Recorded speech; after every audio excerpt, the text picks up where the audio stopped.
Assalamu alaikum, everyone. I'm Imran Niazi, and welcome to The Explainer. We're diving straight into what is easily one of the most profoundly influential speeches in human history, the last sermon of Prophet Muhammad, peace be upon him. We're going to look closely at the exact words of this address to see exactly how it laid down a rock-solid framework for universal human rights, social justice, and religious devotion, literally over 14 centuries ago. Here's our roadmap for today. We're going to start with the gathering itself at Mount Arafat.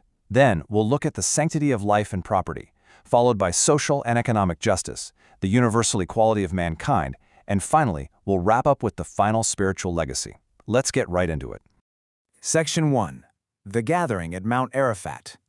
So to set the scene, it's 10 years after the Hijrah, the migration from Mecca to Medina. We're on the 9th of Dhul Hijjah, the 12th and absolute final month of the Islamic calendar. Prophet Muhammad, peace be upon him, is standing right there in the Irana Valley of Mount Arafat. And here's the crucial thing to keep in mind. While he's physically addressing the tens of thousands of Muslims who had gathered for the Hajj pilgrimage, his words, they're explicitly directed to all of humanity. He opens with these incredibly striking words, "O people, lend me an attentive ear, for I know not whether after this year I shall ever be amongst you again." You can really feel a heavy, resonant gravity in that opening, right? He was deeply aware his earthly mission was coming to a close. He needed to make absolutely sure that the core pillars of the faith and the fundamental rights of humanity were crystal clear before he departed. Section 2. Sanctity of life and property. Right off the bat, the foundational rule he establishes is to regard the life and property of every single Muslim as a sacred trust. He drives this home, saying, "Return the goods entrusted to you to their rightful owners."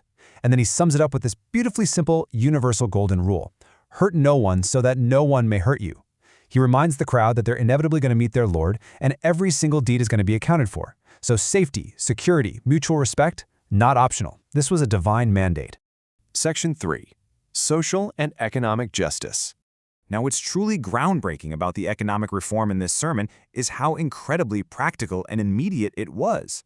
The prophet completely abolishes usury, effectively wiping out an entire system of financial exploitation overnight. But, he didn't just hand down a rule. He led by example. He declared all interest obligations instantly waived, and he specifically singled out his own family to start. He announced that all the interest owed to his own uncle, Abbas ibn Abdul Muttalib, was wiped clean. Nobody, not even the prophet's family, was exempt from this new standard of absolute economic fairness. The idea was simple: you keep your capital, but you neither inflict nor suffer any inequity. The sermon then shifts to social justice within the home.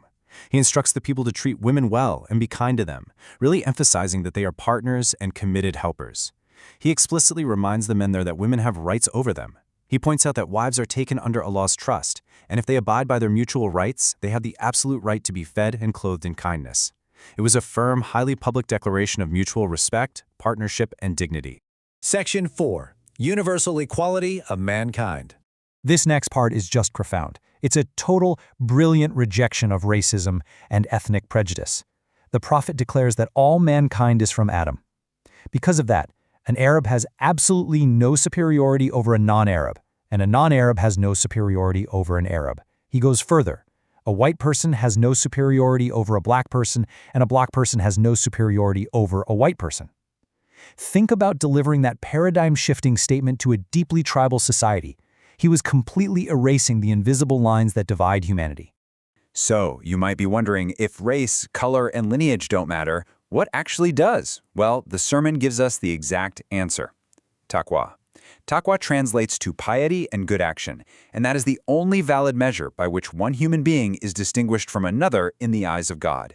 It completely shifts a person's value away from the random circumstances of their birth and places it squarely on their personal character, their moral choices, and their everyday actions. And from that baseline of equality, he builds unity. He states that every Muslim is a brother to every Muslim, and that Muslims constitute one single brotherhood. But this brotherhood comes with strict rules.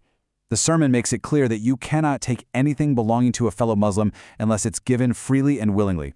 He actually pleaded with the crowd, saying, "Do not therefore do injustice to yourselves," because ultimately, committing an injustice against someone else is literally an injustice against your own soul.